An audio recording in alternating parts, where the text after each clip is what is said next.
se filmó un video para la IBM titulado en inglés Powers of 10 o Los Poderes del 10. Comienza con una pareja en un parque a la que podemos observar desde la altura de 10 metros de distancia, pero cada 10 segundos la cámara contempla la escena multiplicando la distancia por 10.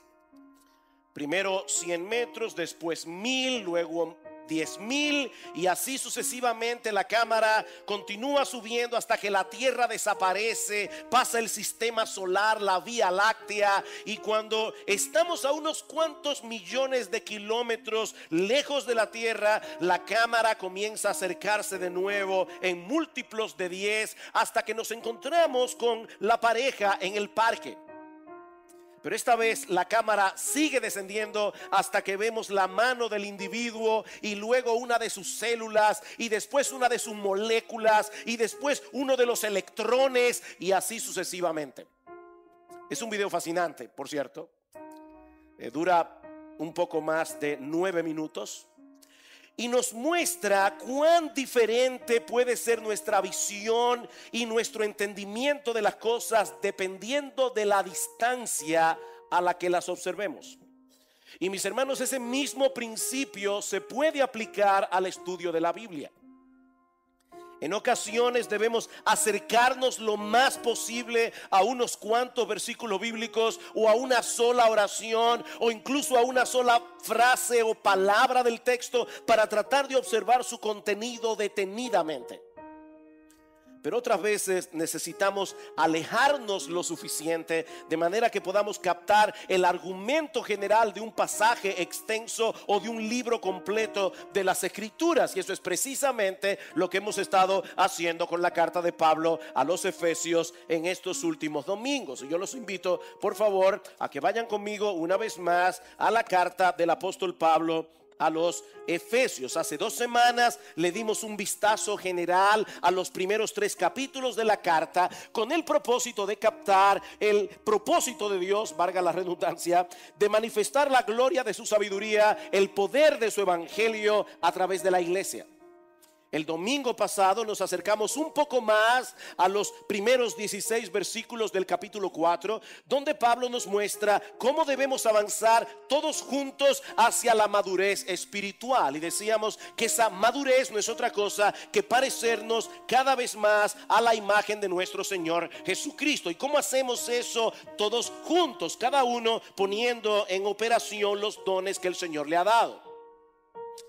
Pero en la mañana de hoy volveremos a alejarnos una vez más para contemplar en el resto de la carta, Efesios 4:17 hasta Efesios capítulo 6 versículo 24, el impacto que debe tener nuestra relación con Cristo en todas las áreas de nuestra vida. Mis hermanos, si algo nos enseña la segunda parte de la carta de Pablo a los Efesios, es que el evangelio lo cambia todo. El evangelio lo transforma todo, comenzando con una nueva identidad y con un nuevo carácter. Efesios capítulo 4 versículo 17. Esto digo pues y afirmo juntamente con el Señor, que ya no andéis así como andan también los gentiles en la vanidad de su mente, en la futilidad de su mente, entenebrecidos en su entendimiento, excluidos de la vida de Dios por la ignorancia que en ellos hay, por la dureza de su corazón.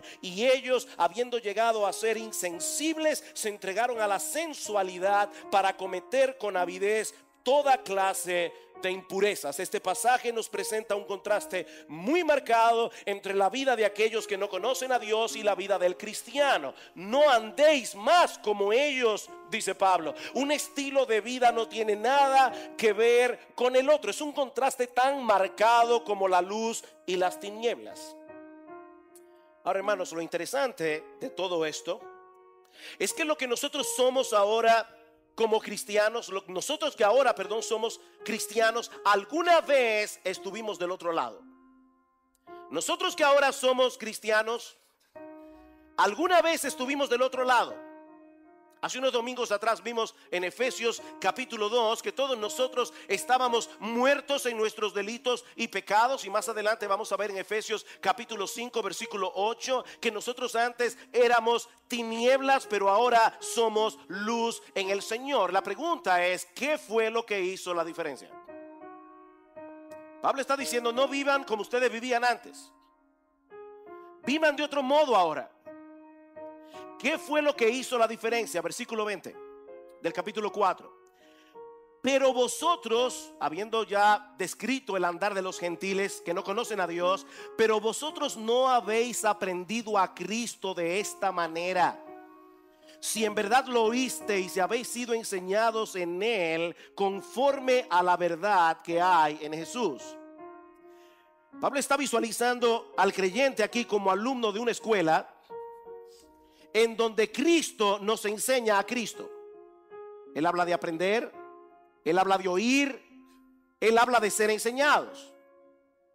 En esa escuela, dice Pablo, Cristo es el contenido de la materia que se enseña y Cristo es al mismo tiempo el maestro que nos instruye a través de aquellos que nos enseñan su palabra. No sé si se dieron cuenta de eso. Pablo dice, vosotros no habéis aprendido a Cristo de esa manera. Él es la materia. Pero luego dice en el versículo 20, si en verdad lo oísteis. ¿A quién? A Cristo. Él es la materia que se enseña en esta escuela. Él es el maestro que enseña las materias en esas escuelas. Así que Cristo nos enseña a Cristo. De manera, mis hermanos, que en esta escuela a la que llamamos cristianismo, no se aprenden lecciones simplemente, sino que se fortalece una relación. Hay una diferencia, una gran diferencia entre aprender una lección y conocer a una persona. Mis hermanos, el cristianismo no consiste en conocer y abrazar un conjunto de proposiciones y de doctrinas acerca de Cristo, aunque estas cosas están incluidas en el hecho de venir a ser cristianos, pero el cristianismo es mucho más que eso.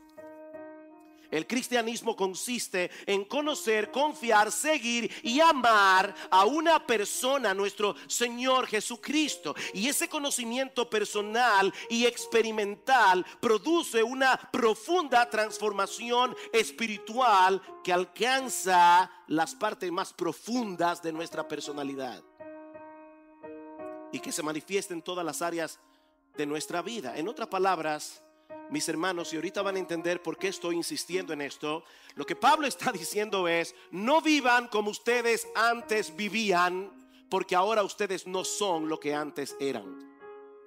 Y noten lo que sigue diciendo Pablo en el versículo 22. ¿Qué es lo que Cristo nos ha enseñado?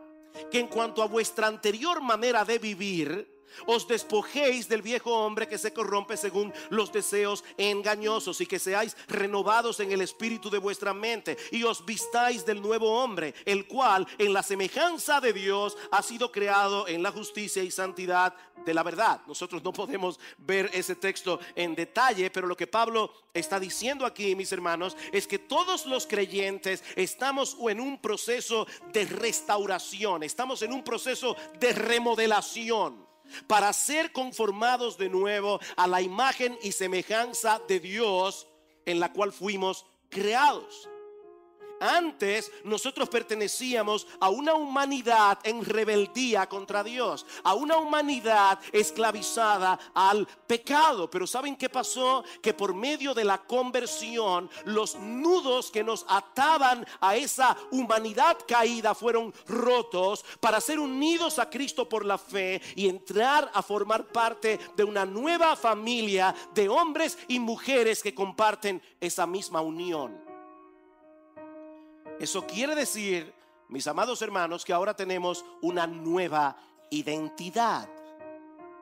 Una nueva identidad que hace posible el desarrollo de un nuevo carácter. Y eso es lo que explica el cambio que ocurrió en nosotros entre lo que éramos antes de conocer a Cristo y lo que somos ahora. Fuimos libertados de la esclavitud del pecado, de manera que ahora podemos despojarnos del patrón de vida que antes seguíamos. El viejo hombre del que habla Pablo, en este pasaje, señala todo aquello que éramos antes de la regeneración, antes de haber nacido de nuevo nuestro viejo yo. Recuerdo haber leído la historia de Agustín de Hipona, no sé si el relato es correcto y real, pero dice que Agustín de Hipona, un hombre que vivió una vida sumamente depravada, desde los 17 años ya vivía con una concubina, se metió profundamente en un mundo de pecado, pero a los 28 años de edad la gracia de Dios lo encontró. Y dice esta historia que un día Agustín pasa por la calle y se encuentra con un viejo amigo y le dice: Agustín, Agustín, y Agustín no le hace caso. Agustín, soy yo. Y dice: sí, pero ya yo no soy yo. Ha habido un cambio, una transformación, hermanos, entre lo que nosotros éramos y lo que nosotros somos. Ahora fuimos libertados de la esclavitud del pecado. Ese viejo hombre, dice Pablo, está dañado, está viciado, está corrompido conforme a los deseos engañosos, dice en el versículo 22. Y por lo tanto ya no hay nada que hacer con ese viejo hombre que no sea echarlo fuera. Mis hermanos, Cristo no vino a mejorar al viejo hombre. Cristo vino a matarlo. Él no vino a mejorar el viejo hombre, Él vino a matarlo y a reemplazarlo por uno nuevo. De manera que a partir de la conversión comienza un proceso de transformación de adentro hacia afuera. Es por eso que Pablo dice en el versículo 23 que nosotros debemos ser renovados en el espíritu de nuestra mente. ¿A qué se parece eso? A Romanos 12:2. No os conforméis a este siglo, sino dejarse ser transformados por medio de la renovación de vuestro entendimiento. En otras palabras, esa transformación avanza a través de un cambio gradual, un cambio paulatino en nuestra forma de pensar, en la medida en que seguimos recibiendo luz de la palabra de Dios. Somos una nueva criatura en Cristo. Estamos en un proceso radical de remodelación. Fuimos despojados del viejo hombre. Fuimos vestidos del nuevo que ha sido creado en la semejanza de Dios, dice Pablo, en la justicia y santidad de la verdad. Y eso produce un cambio radical en nuestro carácter. Versículo 25. Por tanto, ¿ven la conexión? Precisamente porque tenemos una nueva identidad, por tanto, dejando a un lado la falsedad, hablad verdad cada cual con su prójimo, porque somos miembros los unos de los otros. Airaos, pero no pequéis, no se ponga el sol sobre vuestro enojo, ni deis oportunidad al diablo. El que roba no robe más, sino que más bien trabaje haciendo con sus manos lo que es bueno, a fin de que tenga que compartir con el que tiene necesidad. Y así sigue hablando Pablo aquí. Ahora, mis hermanos, si nosotros vemos esta sección de la carta, Efesios 4, 25 al 32, simplemente como una mera exhortación a ser veraces, no hablar mentira, a no airarnos, a no usar malas palabras, a ser laboriosos, a tratar de resolver nuestros conflictos personales de una forma adecuada. Si nosotros vemos el pasaje simplemente como una exhortación a todo eso, hemos perdido el corazón del pasaje. Lo que Pablo está diciendo aquí es que nosotros debemos vivir a la luz de nuestra nueva identidad por causa de nuestra unión con Cristo en su muerte y en su resurrección. Es por eso que Pablo comienza en el versículo 25 con ese por tanto. Ustedes aprendieron a Cristo, conocieron a Cristo, están en Cristo, por tanto, ahora deben vivir de otra manera. No simplemente porque esa vida es buena y la otra no lo es, sino porque ahora no somos lo que antes éramos si somos cristianos. Mis hermanos, nuestro viejo yo murió con Cristo en la cruz del Calvario. Y es por eso que nosotros podemos vivir de una manera diferente. Pero hay algo de suprema importancia aquí que no debemos pasar por alto. Y es que esa nueva identidad que tenemos en Cristo incluye el hecho de que ahora formamos parte de una nueva comunidad a la que nosotros debemos beneficiar y a la que nosotros debemos bendecir. Recuerden, mis hermanos, lo que vimos ya en los primeros 3 capítulos de la carta. Nosotros fuimos unidos a Cristo. Estamos en una nueva comunidad sobrenatural formada por personas que nunca se hubieran unido entre sí, a no ser por causa del Señor. ¿Por qué la verdad debe sustituir la falsedad?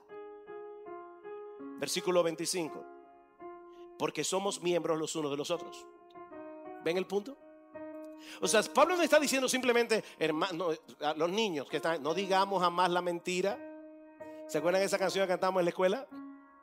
No engañemos a nuestros papás. Que no hay cosa más bella en un niño cuando sabe decir la verdad. Eso no es lo que Pablo está diciendo aquí. Lo que Pablo está diciendo es, nosotros somos parte de un cuerpo, somos miembros los unos de los otros, y la falta de integridad, la falta de veracidad produce una fisura en la unidad del cuerpo, y eso detiene el crecimiento de la iglesia. Pablo está pensando en la iglesia. ¿Qué veíamos la semana pasada? Hablando la verdad en amor, crezcamos en todo, en aquel que es la cabeza, esto es Cristo. Todos nosotros debemos ayudarnos a crecer a la imagen de Jesús, y para eso tenemos que ser veraces. ¿Por qué no debemos dejarnos controlar por la ira? Porque si lo hacemos, vamos a darle lugar al diablo en nuestras relaciones unos con otros. Alguien decía muy sabiamente que aún la ira justa es como el maná celestial, que al otro día cría gusanos. La ira justa. Por eso es que Pablo dice, no dejes que se ponga el sol sobre vuestro enojo, porque vais a darle lugar al diablo y van a hacerle daño a la iglesia. El que robaba, no hurte más. ¿Para qué? Bueno, para que sea un hombre decente, para que sea un hombre honesto. No, dice Pablo, el que hurtaba no hurte más, sino que trabaje con sus manos, haciendo lo que es bueno, para que tenga que compartir con el que padece necesidad. Otra vez, Pablo te está diciendo, tu vida, tu estilo de vida impacta a la iglesia. Tú debes ser laborioso, tú debes ser productivo. ¿Sabes para qué? Para beneficiar a la iglesia. ¿Alguna vez tú has visto el trabajo desde esa perspectiva? De verdad, hermanos, de verdad. Piénsalo allí sentado. ¿Alguna vez tú has visto el trabajo desde la perspectiva de que tú eres miembro de una iglesia? Si Dios te prospera, Él no lo hace únicamente para tu beneficio.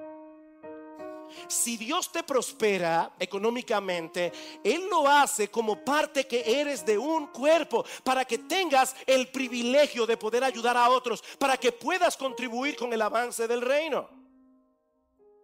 Versículo 29, debemos quitar de nuestra boca las palabras corrompidas, dice Pablo. Ninguna palabra corrompida salga de vuestra boca. Bien, ¿qué debemos hacer en cambio? ¿O callarnos? No.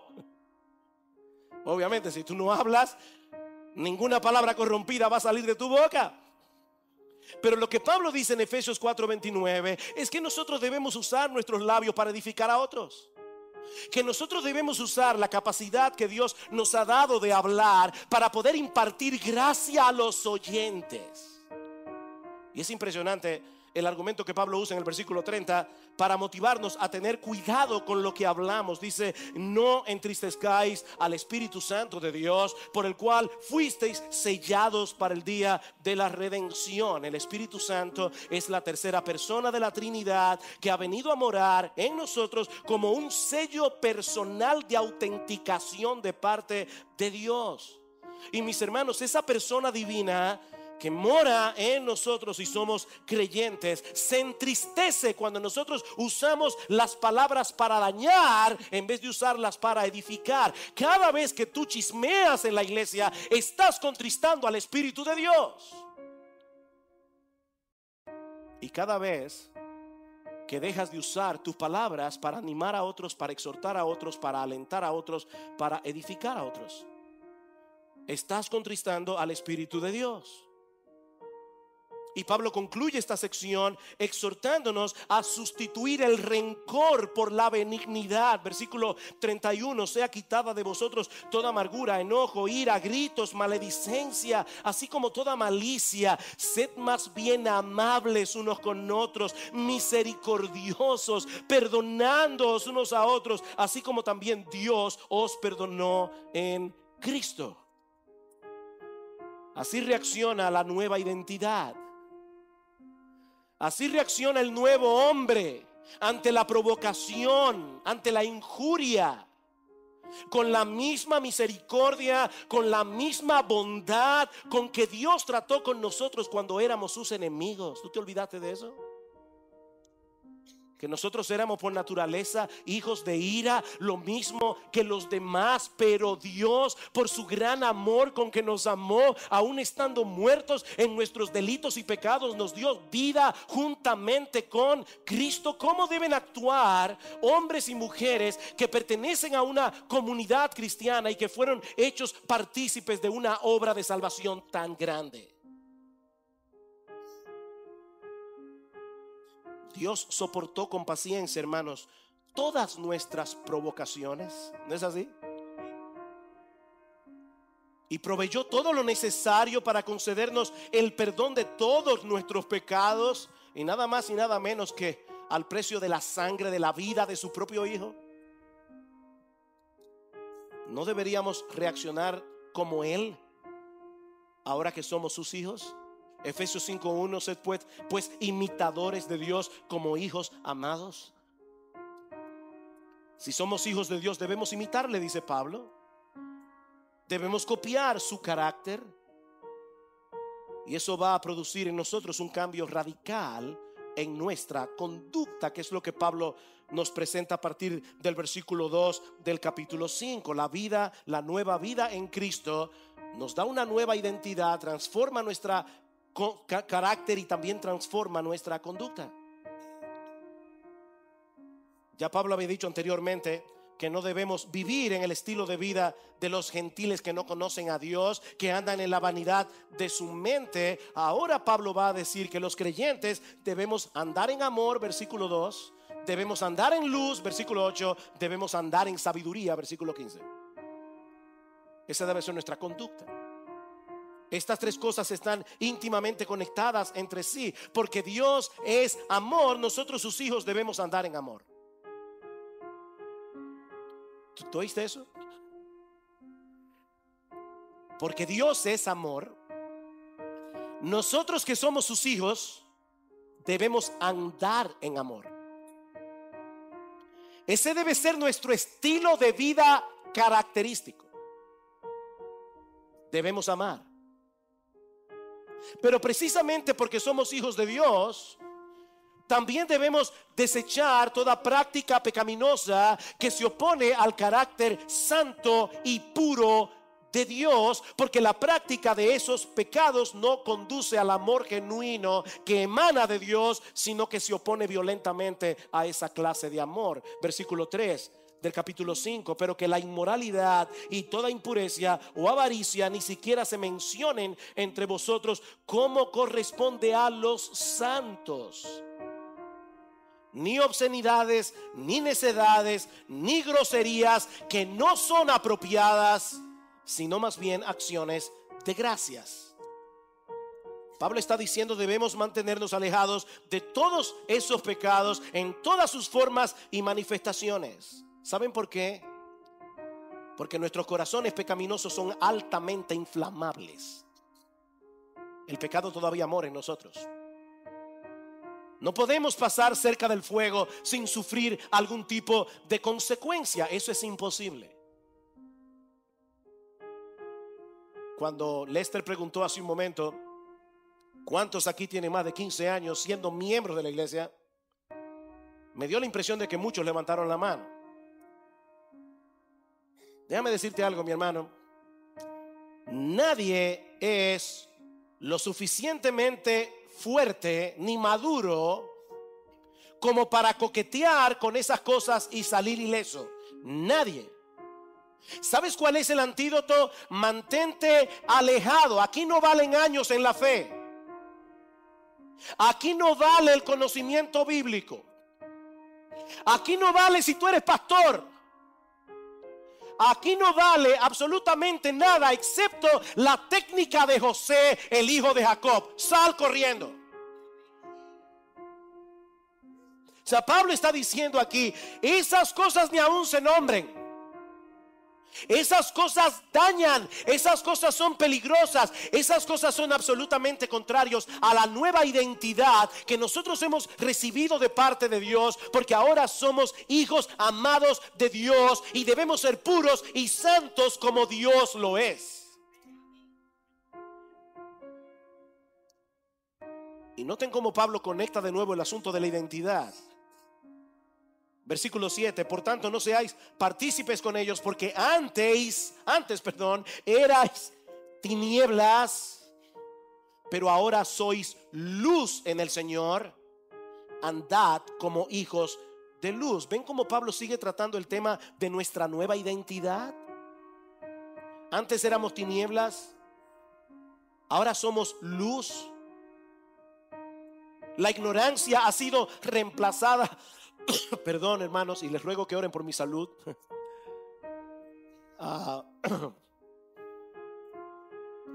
Eso fue un anuncio publicitario.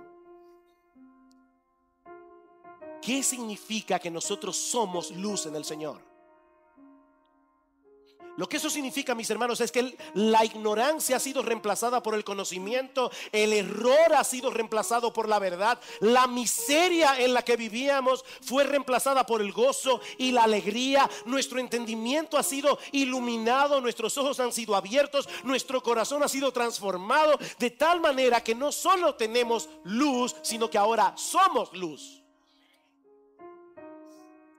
¿Lo vieron en el versículo 8? Así como antes éramos tinieblas, dice Pablo, ahora somos luz en el Señor. En conexión con el Señor. Por causa de nuestra unión con el Señor. No es que ahora seamos más inteligentes. No es que ahora seamos más agudos. Es que ahora estamos en Cristo y Él es la luz del mundo.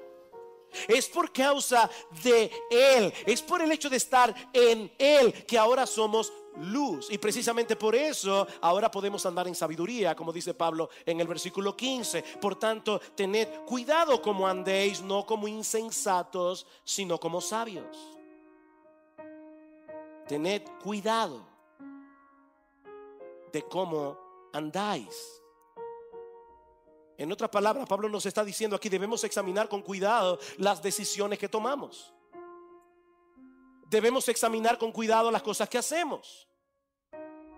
Porque de lo contrario nos vamos a comportar como necios, no como sabios. Mis hermanos, nosotros no podemos movernos a tontas y a locas. No podemos movernos por deseos. No podemos movernos por impulsos. Actuamos por principios.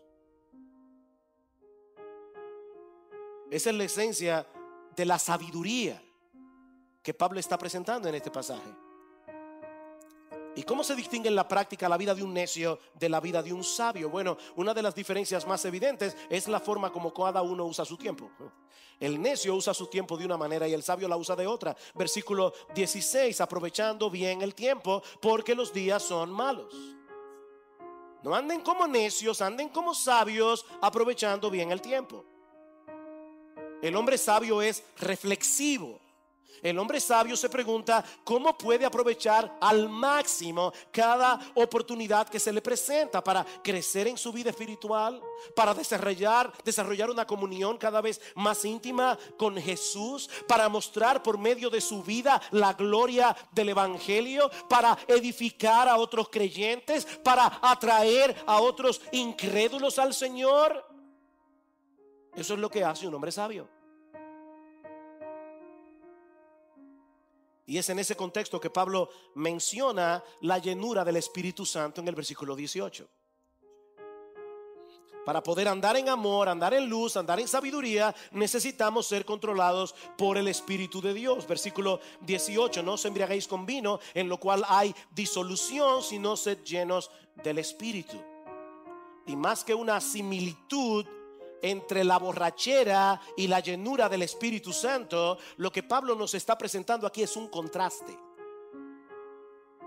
Hay cierta similitud, pero el contraste es mucho más marcado. ¿Qué pasa con el borracho? El borracho pierde el control de sí mismo. ¿Qué pasa con el hombre lleno del Espíritu? Que es controlado por el Espíritu y precisamente por eso puede ejercer dominio propio. ¿Cuál es el fruto del Espíritu? El fruto del Espíritu es amor, gozo, paz, paciencia, benignidad, bondad, fe, mansedumbre y templanza. ¿Qué significa la templanza? Dominio propio. Y en 2 Timoteo capítulo 1 versículo 7, Pablo le recuerda a Timoteo que Dios no nos ha dado espíritu de cobardía, sino de poder, de amor y de dominio propio. Y es importante señalar eso porque muchas personas en el día de hoy entran en una especie de trance emocional y comienzan a comportarse como personas que están fuera de sí, y nos dicen que esa es una evidencia de que están llenos del Espíritu. Y las iglesias son un desorden. No, mis hermanos, la llenura del Espíritu no se manifiesta de esa manera. La llenura del Espíritu se manifiesta a través de un carácter piadoso, de una vida fructífera y controlada. Lo que hace el Espíritu Santo en nosotros es tomar nuestras facultades, nuestra mente, nuestra voluntad, nuestras emociones y ponerlas a funcionar adecuadamente. Me encanta como lo dice John Stott. Él dice: si el alcohol excesivo deshumaniza, transformando a un ser humano en una bestia, la plenitud del Espíritu humaniza porque nos hace como Cristo.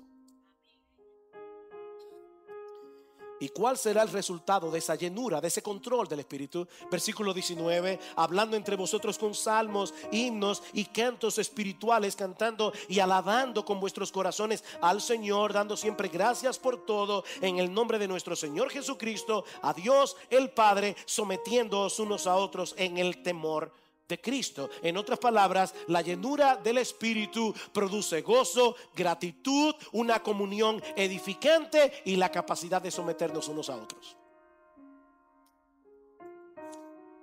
No me quiero meter en este tema, pero tampoco quiero dejar de mencionarlo.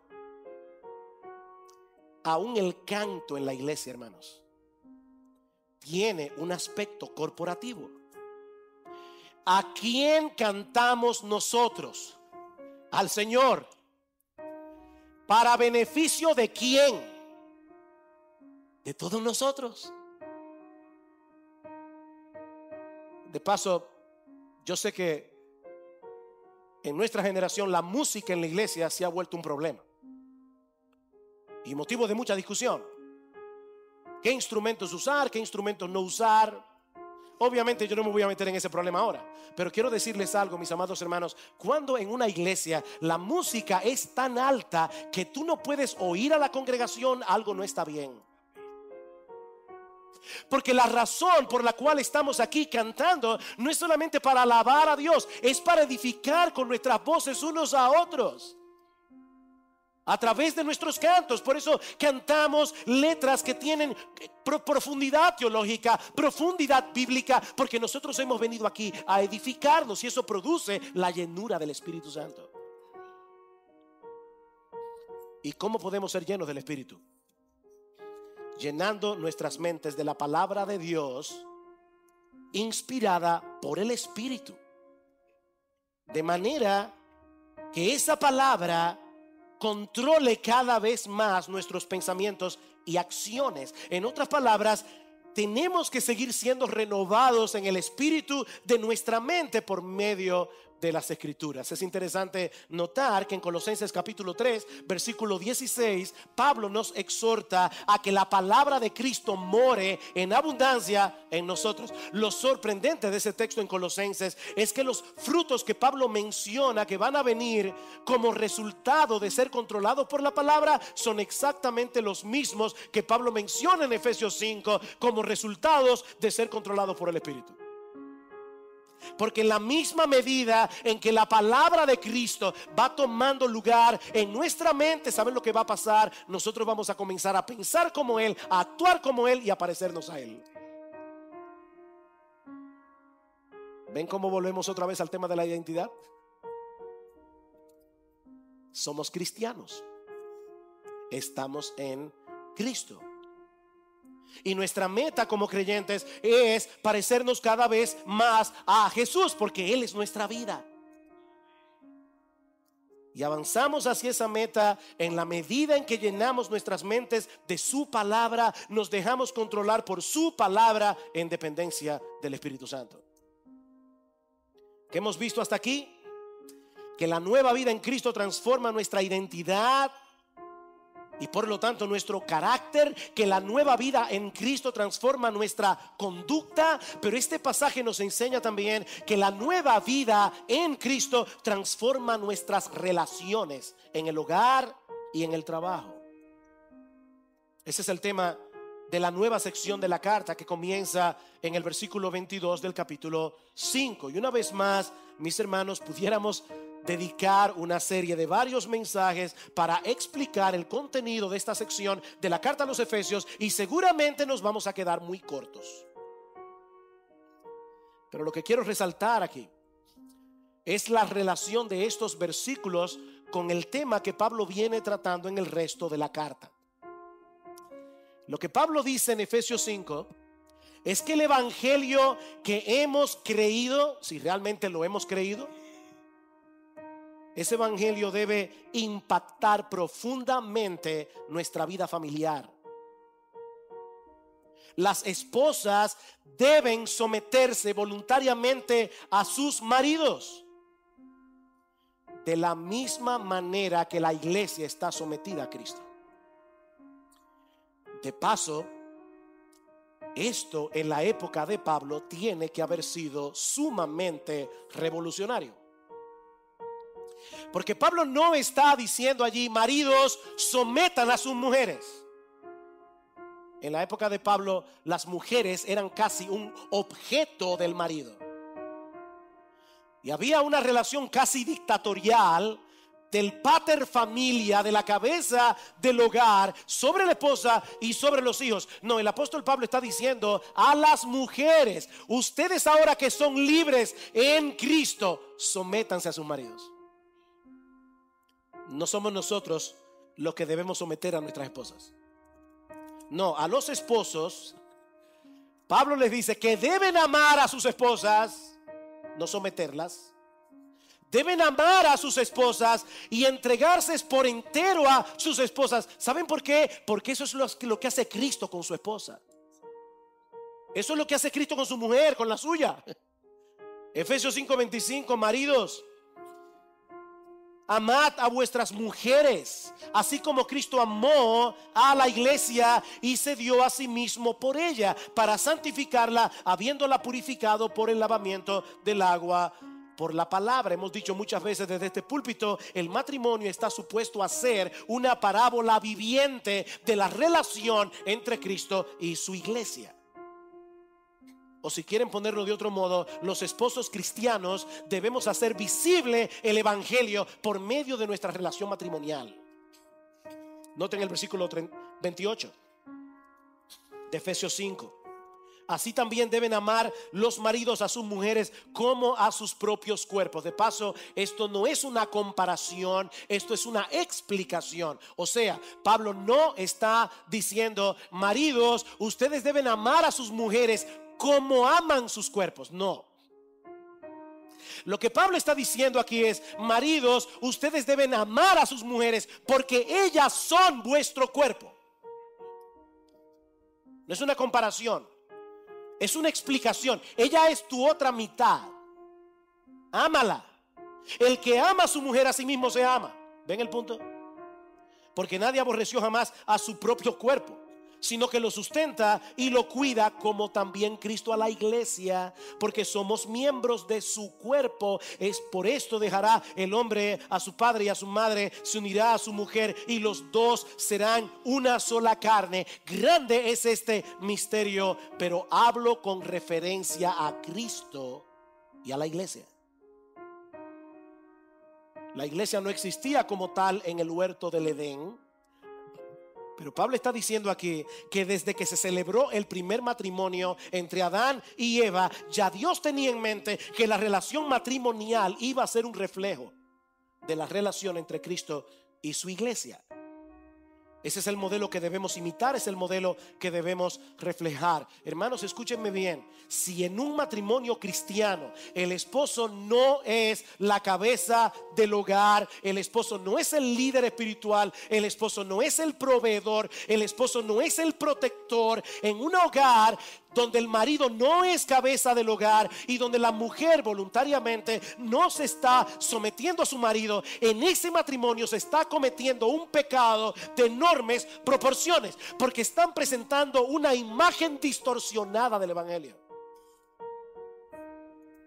Están presentando una imagen distorsionada de la relación entre Cristo y su esposa, la iglesia.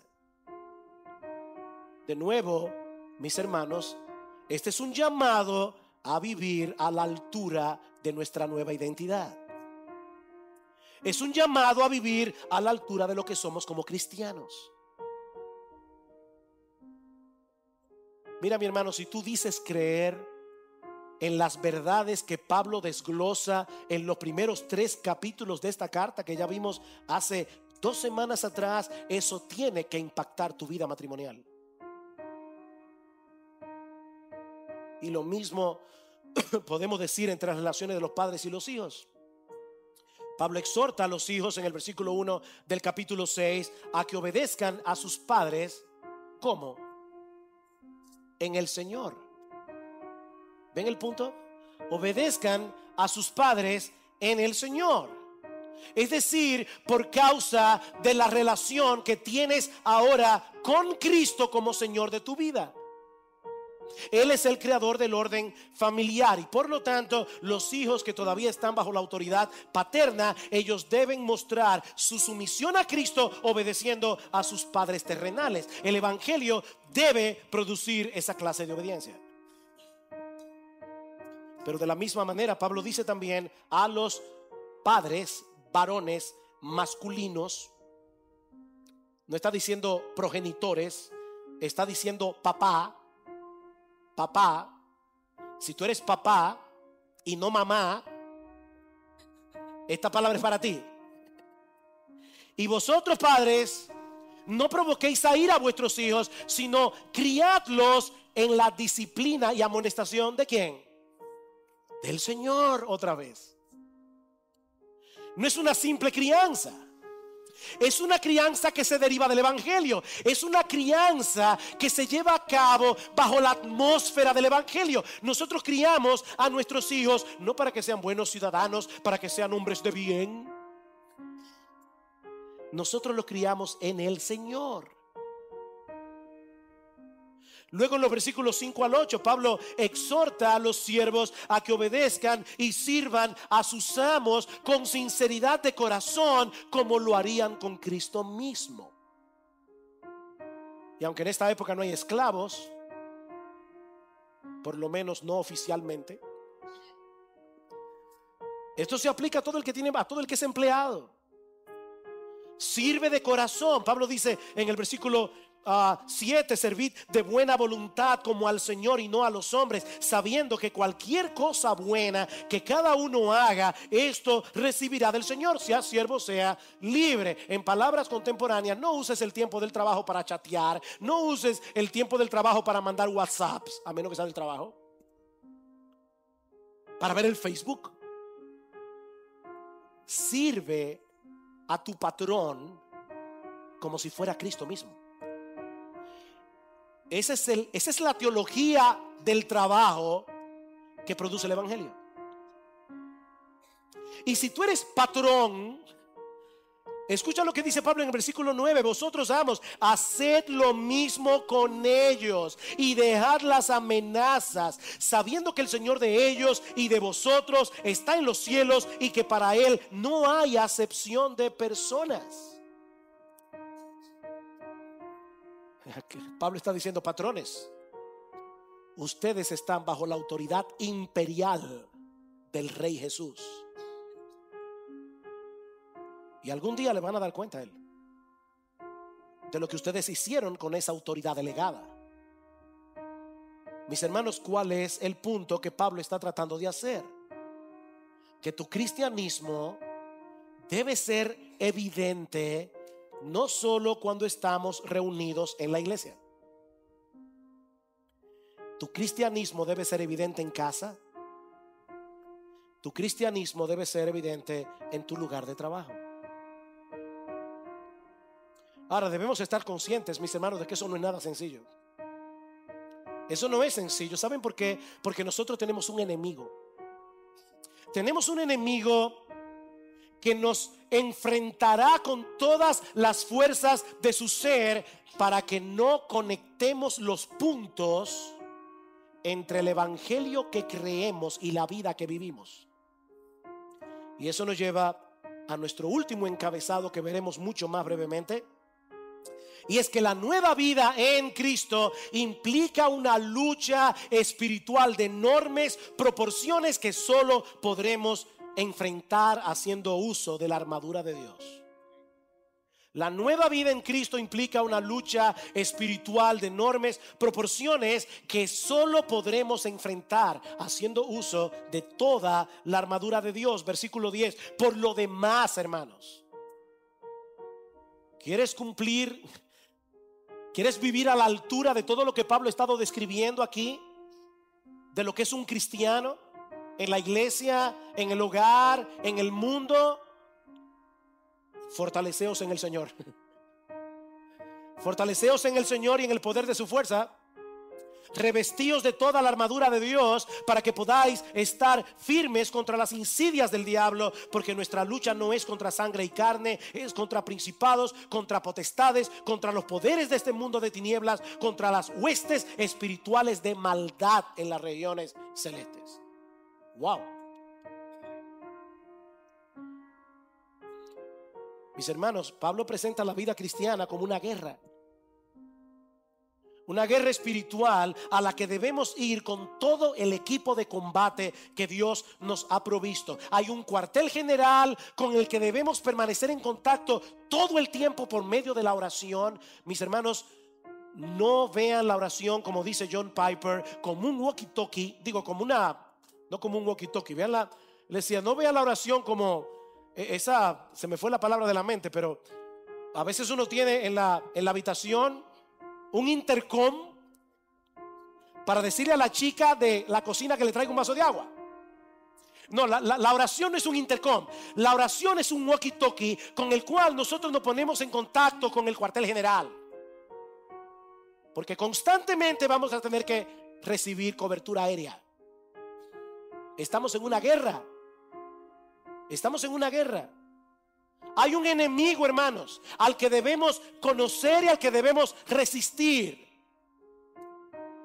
Pero gloria al Señor, hay una armadura que Dios ha provisto, pero que tú y yo debemos vestirnos de ella diariamente. Dios la provee, tú te vistes de ella. Mis hermanos, el cristiano es un soldado en medio de una guerra, como cantábamos hace un momento, que no terminará hasta que el Señor Jesucristo regrese en gloria y todos sus enemigos sean puestos por estrado de sus pies. Pero Dios nos ha provisto todo lo que necesitamos para luchar eficazmente, siempre que lo hagamos en dependencia de Él. La lucha es dura, la lucha es constante. El enemigo que enfrentamos no se cansa. Había una hermana en la iglesia que tenía un buen corazón y ella le encontraba el lado bueno a todo el mundo. Y una vez alguien le dijo: wow, yo creo que hasta el diablo tú le encuentras algo bueno. Y dice ella: bueno, sí, su perseverancia. Ese enemigo no se cansa, es perseverante. Pero hermano, nuestro deber es seguir luchando y mantener nuestra firmeza. ¿Saben por qué? Porque Dios nos ha provisto todos los recursos que necesitamos para seguir en pie y avanzar. Y noten cómo Pablo insiste en este punto, versículo 11: revestíos de toda la armadura. ¿Para qué? Para que podáis estar firmes. Versículo 13: por tanto, tomad toda la armadura de Dios para que podáis resistir en el día malo, y habiéndolo hecho todo, estar firmes. Versículo 14: estad pues firmes. ¿Por qué tanta insistencia en ese punto? Porque una de las armas más poderosas del enemigo es el desaliento. Una de las armas más poderosas del enemigo, hermanos, es el desaliento. No vas a poder, ni lo intentes. Eres demasiado débil, eres demasiado torpe. Por más buenas intenciones que tengas, estás condenado a la mediocridad. ¿Cuántos han oído la voz del diablo aquí? Y saben una cosa, mis hermanos, en lo que respecta a nuestras propias fuerzas y a nuestra propia capacidad, el diablo tiene razón. Es verdad que no podemos enfrentar exitosamente al enemigo de nuestras almas a menos que nos amparemos en el poder omnipotente de Dios y nos vistamos de toda la armadura que Él ha provisto. No podemos. ¿Y saben en qué consiste esa armadura? Obviamente yo no voy a poder estudiar eso hoy aquí. William Gurnall escribió en la década del 1600 y tantos un libro llamado El cristiano en su completa armadura. Es un pequeño libro de 1200 páginas solamente explicando la armadura del cristiano, a 2 columnas y letra pequeña. Y Martin Lloyd-Jones predicó más de 20 sermones de esa sección de la carta de Pablo a los Efesios, 725 páginas. Ahora déjenme resumirlo en un segundo. ¿Saben en qué consiste esa armadura? Si ustedes ven lo que Pablo está diciendo allí, varios de los elementos que Pablo menciona no es otra cosa que el evangelio. Apuntan hacia el evangelio. Estad pues firmes, ceñida vuestra cintura con la verdad, revestidos con la coraza de justicia, calzados los pies con el apresto del evangelio de la paz, en todo tomando el escudo de la fe, con el que podéis apagar todos los dardos encendidos del maligno, y tomad también el yelmo de la salvación y la espada del Espíritu, que es la palabra del Señor. Necesitamos recordarnos una y otra vez lo que ya Dios hizo a nuestro favor a través de la persona y la obra de Cristo, y necesitamos recordarlo a nuestros hermanos aquí que están peleando la misma batalla que nosotros día tras día. Mis hermanos, esta no es una guerra solitaria, es una guerra que peleamos en comunidad y en dependencia del Espíritu Santo. De ahí la exhortación de Pablo en el versículo 18: con toda oración y súplica orad en todo tiempo en el Espíritu, y así velad con toda perseverancia y súplica. ¿Por quién? Por todos los santos. Por todos los santos. Y orad por mí, dice Pablo. Esto sí que tiene que haber sido chocante para los efesios. Orad por mí, para que me sea dada palabra al abrir mi boca, a fin de dar a conocer sin temor el misterio del evangelio, por el cual soy embajador en cadenas, que al proclamarlo hable con denuedo, hable con valentía como debo hablar. Me imagino a alguna gente en Éfeso pensando: ¿y qué más valentía es que Pablo quiere si por causa de su ministerio está preso? Y Pablo está diciendo: no, sigan orando por mí, que Dios me siga dando coraje. Sigan orando por mí, que Dios me siga dando valentía para yo poder predicar el evangelio. Y finalmente Pablo concluye esta carta con una nota de despedida y de bendición. Versículo 23: paz sea a los hermanos y amor con fe de Dios el Padre y del Señor Jesucristo. La gracia sea con todos los que aman a nuestro Señor Jesucristo con amor incorruptible. ¿Cómo comienza Pablo la carta? Con la gracia. Pablo, apóstol de Jesucristo, a los santos y fieles en Cristo Jesús que están en Éfeso: gracia y paz a vosotros de Dios nuestro Padre y del Señor Jesucristo. ¿Cómo concluye esta carta? Con la misma gracia. Esa gracia que nos llevó a Jesús como Señor y Salvador de nuestras vidas, esa misma gracia que nos trajo a formar parte de una comunidad de hermanos y hermanas con quienes debemos vivir en paz y amor por causa de nuestro amor a Cristo. He ahí, mis hermanos, un vistazo general del propósito de Dios para con nosotros como individuos y para con nosotros como iglesia. Fuimos salvados por Dios por el puro afecto de su voluntad para la alabanza de la gloria de su gracia. Fuimos traídos a formar parte de una comunidad sobrenatural a través de la cual Dios manifiesta la gloria de su sabiduría y el poder del evangelio. La pregunta ahora es, ¿qué vamos a hacer? ¿Qué debemos hacer ahora? Dejarnos ser transformados por medio de la renovación de nuestro entendimiento, por medio de la palabra de Dios, para adquirir una mejor comprensión de lo que ya Dios hizo a nuestro favor por medio de Cristo y lo que significa ser parte de esa comunidad sobrenatural en la que Dios manifiesta su gloria. ¿Saben una cosa, hermanos? Nosotros no somos robots programados para obedecer. Cristo nos ha transformado, pero ahora eres tú y soy yo el que debe funcionar en este cuerpo con los dones que Dios le dio. Efesios 4, 1 al 16. Eres tú, mi amado hermano, el que debe tomar lo que se predica aquí en la iglesia. Dios dio pastores y maestros para equipar a los santos para la obra del ministerio. ¿Estás haciendo la obra del ministerio como la describimos la semana pasada?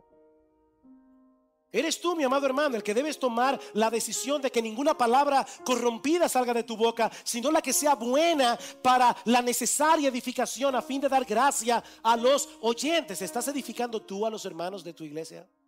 El que hurtaba no hurte más, sino trabaje haciendo con sus manos lo que es bueno, para que tenga que compartir con el que padece necesidad. Eres tú, mi amado hermano, el que tienes que tomar la decisión de beneficiar a otro con lo tuyo. Eres tú. Eres tú, mi amado hermano, el que tiene que desechar toda amargura, ira, enojo, gritería y maledicencia. Eres tú, mi amado hermano, el que tienes que revestirte de benignidad, de bondad, perdonándonos unos a otros como Cristo nos perdonó. Eres tú, soy yo que debo hacer eso. Y el combustible para poder hacer eso es el evangelio. Es recordar continuamente lo que eres en Cristo y vivir en consecuencia. Oh, mis hermanos, que el Señor nos ayude a ser y a hacer lo que Él quiere que nosotros seamos y hagamos, y para lo cual fuimos escogidos de pura gracia desde antes de la fundación del mundo, para ser salvos en Cristo, para alabanza de la gloria de su gracia.